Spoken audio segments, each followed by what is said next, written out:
tal, amigos? Ya estamos de regreso y yo me encuentro ya con mi primera invitada y es Brenda Baluarte, coach y fundadora de Inspiral Partners, ¿no? ¿Cómo estás? ¿Qué tal, Brenda? Bien, contenta de estar aquí con ustedes y compartiendo un poquito del tema. Claro, este tema vamos a hablar sobre la inteligencia emocional. ¿De qué se trata la inteligencia o qué es esto de la inteligencia emocional? Cuéntanos primero un poco. La inteligencia emocional es la capacidad que tenemos para poder gestionar nuestras emociones con nosotros mismos y con los demás. Esta capacidad de poder entender cuáles son nuestras emociones. Nacemos con 5 emociones básicas: la alegría, la tristeza, el miedo, la ira y el desagrado. Disney lo graficó muy bien en su película animada. Intensamente, ahí lo podemos ver muy bien. Pero ¿qué sucede? Cuando nacemos como niños, nuestro entorno nos puede hacer sentir que estamos en un lugar hostil o estamos en un lugar seguro. Dependiendo de eso, cómo nos ha criado nuestra familia, todo el entorno en realidad que nos ha rodeado, eso nos va a generar que seamos gente segura, gente que gestione mejor sus emociones, o que estemos todo el tiempo con miedo, pensando que la gente nos va a atacar, y reaccionamos y gestionamos de manera no tan correcta, digamos, nuestras emociones. Y en ese aspecto, cuando ahora comentas el tema de los niños, ¿cómo es que influye bastante el tema de los papás en esos aspectos, no? Los padres tenemos una labor fundamental con los niños, ¿no? Los niños nacen con estas emociones y como una pizarrita en blanco, llenos de curiosidad. Lo único que quieren es saber cómo funciona. Pero ¿qué sucede con los papás? Te vas a caer, no tengas miedo, no hagas esto. Entonces el niño empieza a sentir de que el mundo todo el tiempo lo está agrediendo, ¿no? O que hay que tener miedo al mundo. Hay que tener miedo al mundo. O esos padres severos, ¿no? De que si haces esto y te corrigen de una manera tosca o brusca, o te hablan de manera tosca, ¿no? Y como adultos, estos 5 primeros años es la formación, y cuando te encuentras con gente adulta y que te grita y que te habla así, dices, probablemente su papá le hablaba de esa manera, ¿no? Y no ha podido gestionar. Lo interesante de la inteligencia emocional es que el cerebro es como un músculo. Lo podemos volver a entrenar. Lo podemos entrenar. Es una chamba, es un chambón de día a día, pero podemos adquirir nuevos hábitos y podemos ser más empáticos, podemos entender al otro, ponernos en la piel de la otra persona. Ahora, tú comentabas estas 5 emociones que hay, ¿no? De alegría, tristeza, miedo, ira, desagrado. ¿En qué momento, cuál es el límite que se debería de tener, ¿no? Porque hay un momento que de repente puede pasar, de repente mucha tristeza te lleva ya a una depresión, ¿no? Lo que pasa es que las emociones, digamos, son neutras. Las emociones no son ni buenas ni malas, ni positivas ni negativas. Las emociones están ahí. ¿Cómo nosotros actuamos cuando sentimos la emoción? Ese es el programa, o esa es la educación que hemos recibido de niños. ¿Qué quiero decir con esto? Se muere un familiar. Tengo que tener tristeza, ¿no? Soy una persona empática, siento tristeza. Lo que tú decías. Pero ¿qué sucede si a mí no me han enseñado a gestionar mis emociones? Yo voy en vez de entender y decir, lo que siento es tristeza en este momento, lloro, pero empiezo a darme cuenta que hay otras cosas en la vida que tienen valor, y voy poniéndole su justa medida, su justa proporción a cada cosa.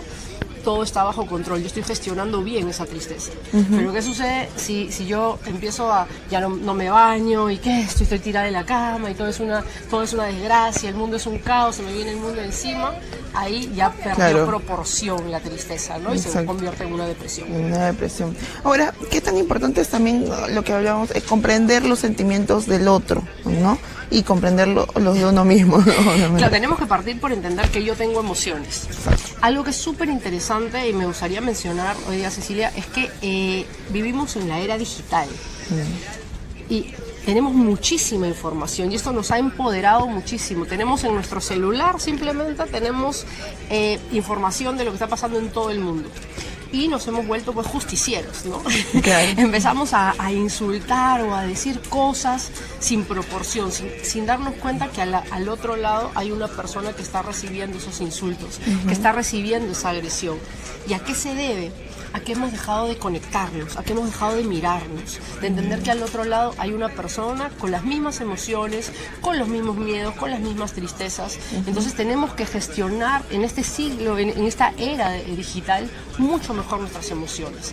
Tenemos que ser más conscientes de que al otro lado de la pantalla, al otro lado del celular, hay un ser humano que está pasando por un momento de su vida. ¿Y cómo enseñarle también esa empatía de repente a los más chiquitos, ¿no? A los niñitos que se están justamente recién formando? Sucede mucho justamente en los niños, si tienen la oportunidad de darse cuenta, con los adolescentes, que no se miran mucho a los ojos. Es fácil mandar un emoticon diciendo que están contentos, ¿no? O que están tristes, o decir lo que están sintiendo a través de un mensaje de texto. Pero si tú te paras frente a un adolescente y le preguntas cómo te sientes, no te va a mirar a los ojos. Entonces es importante como formadores, maestros, que estamos cerca a jóvenes, adolescentes, poder sentarnos un momento, hacer esta conexión visual con los niños, tocarlos, es importantísimo, ¿no? Si me permites, te puedo contar sobre un experimento. Sí, claro. En los años 50 más o menos hicieron un experimento interesantísimo. Agarraron, medio maquiavélico, agarraron 2 monitos bebés y les pusieron unas madres muy feas, una de alambre y otra de peluche, pero de cara muy feas. Entonces los monitos, cada vez que querían comer, en el monito de alambre había una mamadera. Solamente cuando tenían hambre iban donde esa monita, que era la monita mamá, a alimentarse. Y luego pasaban mayor tiempo con la de peluche, porque querían este contacto físico, ¿no? ¿Qué sucedía cuando pasaban largas horas solamente con la mamá de alambre? Digerían mal la leche, ¿no? Entonces, ¿esto qué quiere decir? La importancia de la inteligencia emocional es que afecta también a nuestro cuerpo, ¿no? Hablábamos de las emociones. Las emociones, ¿qué significa? Que generamos químicos en nuestro cuerpo. Y esas disparadas de químicos de ira, por ejemplo, que se nos sube y nos enganchamos con la otra persona y empezamos a insultarla, ¿no? ¿Alguien te metió el carro? Sí. Eso no nos pasa a Es nosotros. muy estresada la gente. Sí, hoy día me encontré con una señora en el Metropolitano también. Uy, le tocaron y ya sí, le tocaron y uy, señora, si así empieza el día, le dije, o sea, ¿cómo debe terminar en la semana? Así es, o sea, estamos lunes, empezamos el día y como tú dices, la tocaron y simplemente fue agresiva, ¿no? Entonces, ¿qué está pasando? Lo que te decía, estamos muy conectados en esta aldea global, pero a la vez estamos sintiéndonos muy solos, porque no hay ese contacto visual, porque no hay ese contacto físico que necesitamos tanto por nuestra salud emocional y por nuestra salud física. Física también, claro, porque el cuerpo demuestra obviamente cualquier problema emocional que podamos tener. Ahora, tú comentabas que ya cuando una persona es adulta es un poco más complicado, ¿no? Obviamente cambiar ciertos aspectos. Es más complicado, pero es más pero consciente. No imposible. Exacto. O sea, yo he venido acá hoy no lunes a darles así esperanza. A que efectivamente es un poquito más difícil, toma más tiempo, más responsabilidad, pero se puede generar este cambio. Y eso es lo maravilloso, ¿no? Yo hace unos años pues era totalmente distinta. Si algo no me parecía justo, automáticamente agarraba mi celular y lo tiraba y bueno, donde cayese, ¿no? O a quien le cayese. Cuando entendí sobre la inteligencia emocional, cuando entendí que yo podía gestionar mis emociones, entendí que la otra persona y yo lo que estaba sintiendo, respirar, que es tan importante, ¿no? Y se empezó a gestionar mejor las emociones. ¿Y qué debería tener en cuenta eso? Paciencia, de repente también la persona al momento de querer de repente cambiar algunas cosas, ¿no? Algunos tipos de emociones. Efectivamente, yo pienso que entender que todo proceso, que todo aprendizaje, que todo nuevo aprendizaje es un proceso. Cuando entendemos que es un proceso es que paso 1, paso 2, lo que hablábamos, en la era digital yo quiero todo así, ¿no? Yo tengo la información de Hong Kong en segundos, ¿no? Yo sé lo que está pasando al otro lado del mundo. Yo quiero bajar de peso con una pastilla en 3 días. Ah, sí, ¿no? todo es lo que todo el mundo quiero quiere. marcarme acá, o sea, hago un abdominal y ya quiero verme el marcadito. Tenemos que entender que es un proceso, tenemos que entender que hay pasos y que muchas veces en ese proceso fallamos también y tenemos que ser tolerantes y amarnos y decir, ok, lo seguimos intentando, me levanto nuevamente y seguimos haciéndolo. Y justamente, ¿no? También reconocer cuando se equivocan de repente, ¿no? La persona es un poco complicado para todos, creo, entender esa parte, ¿no? Y justamente retrocedíamos a cuando éramos niños, ¿no? O sea, ¿qué pasaba si nosotros nos equivocábamos o hacíamos algo mal, se nos caía un plato? Probablemente papá nos daba, ¿no? Sí. Entonces... venía un gritón, ¿no? Oh, claro, ¿qué has hecho, no? Entonces... nos hemos vuelto muy intolerantes hacia el error. Cuando justamente la gente que hace cambios en la historia es aquella gente que entendió que se equivoca, pero tiene la oportunidad de volverlo a hacer. ¿No? La gente que ha marcado historia es justamente la gente que lo intentó, la gente que le dijeron que no y a pesar de ese no, dijo, ok, ¿cómo lo hago mejor? cómo esto está funcionando, pero cómo puede funcionar mejor. El tema de la superación, de repente, ¿no? De salir adelante. Exacto, y entender que nos van a decir que no. O sea, yo creo que he sido una persona de las que más nos ha recibido en la vida y eso justamente me ha permitido empoderarme y entender qué estaba haciendo mal y cuáles son las áreas de mejora, ¿no? Y tener esa apertura a equivocarme. Soy un ser humano falible y me voy a equivocar. Y permitirse equivocarse, ¿no? Claro. Porque hay mucho aprendizaje. En técnicas ahora, por ejemplo, como Design Thinking, innovación, justamente dice enamórate del problema, enamórate de esa situación que parece compleja, ¿no? Usualmente no queremos mirarlo, ¿no? Es como que si no lo veo no existe. ¿No? Ahora, ¿cómo afecta a las personas el tema de no manejar bien sus emociones de repente? Ya cuando de repente están en un trabajo, están ya de repente asumiendo un cargo, ¿no? ¿Cómo les puede afectar también en ese aspecto? Afecta en todo sentido, no afecta desde a la persona y a su entorno. Las emociones son contagiosas, las emociones es como la gripe. Si yo estoy contenta y si yo te sonrío, probablemente te voy a robar una sonrisa, pero si yo estoy de mal humor y estoy con una cara y estoy gritando a todo el mundo, voy a empezar a contagiar ese mismo ambiente, ¿no? Ahora se habla mucho acerca del clima laboral. Justamente es esa temperatura que tiene el lugar de trabajo, ¿no? Es una temperatura donde yo me desarrollo, puedo aportar con creatividad, o tengo líderes que justamente son castrantes y que están cortando eso, ¿no? Y ahí podemos hablar en otro momento del síndrome de Procusto, que es súper interesante. Ahora, tú mencionabas el tema de saber aceptar un no, ¿no? Y darle la vuelta de repente. Pero también, qué importante es saber decir no y en qué momentos también. Exacto. Muchas veces no decimos no y tiene que ver con algo muy, muy interno que es nuestra autoestima, ¿no? ¿Qué pasa si yo digo que no? Voy a estar fuera del grupo. De manera antropológica, los seres humanos necesitamos estar en grupos, necesitamos estar en una manada por un tema de supervivencia.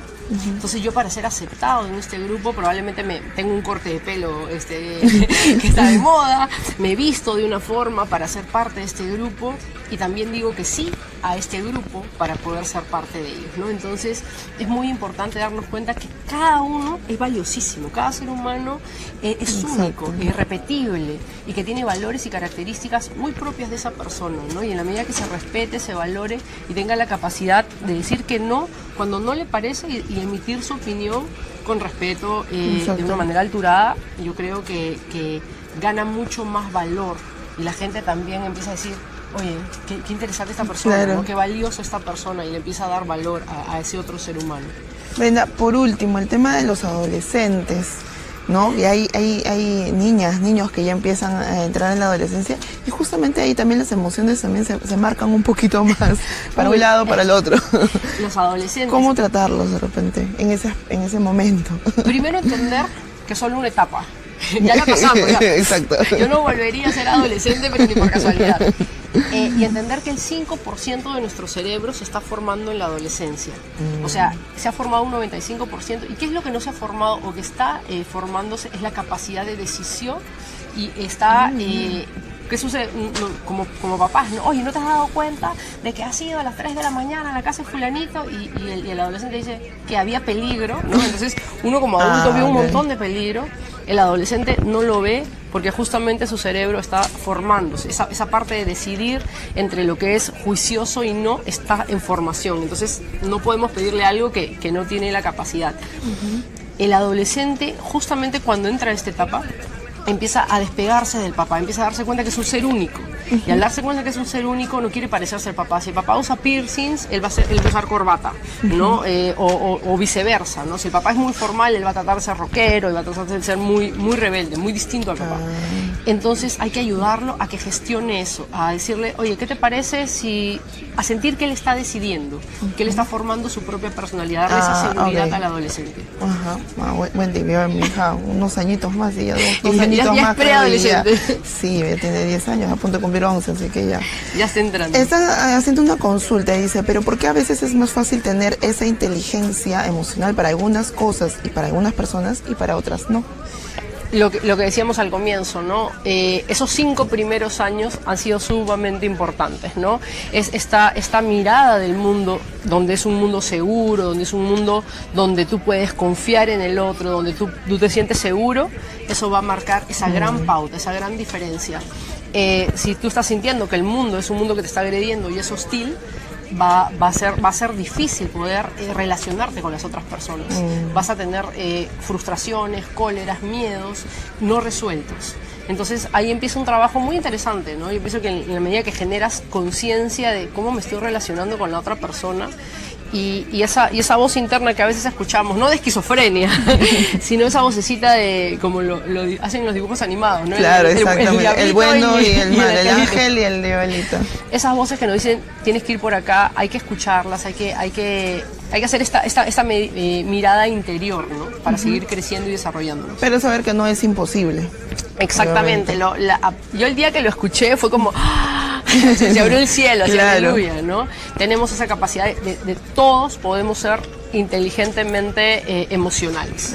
Estamos, o sea, ya tenemos las herramientas, solamente hay que saber usarlas. Exactamente. Y bueno, Brenda, ¿dónde te pueden encontrar? ¿Cómo pueden comunicarse contigo? Bueno, a través de mi fanpage, Brenda Baluarte Coach, a través de mi blog también, Aprendiendo a Ser Coach, y la página de Inspiral Partners, ¿no? Así que ahí encantados de poder resolver preguntas, hacemos talleres gratuitos sobre coaching y desarrollo de inteligencia emocional, así que están todos súper invitados. Está bien, perfecto. Inspiral Partner, ¿hay alguna web o en Facebook? En Facebook también nos encuentran y a mí como Brenda Baluarte Coach. Perfecto, Brenda, muchísimas gracias por todo lo que nos has dado el día de hoy. Así que yo me voy a un pequeño corte, vamos a ver justamente un bebé panda en Tokio que ha cumplido 2 meses y está muy sanito. Vamos a ver el video y regresamos ya con el oftalmólogo. Es la estrella del zoológico bueno de Tokio. La bebé panda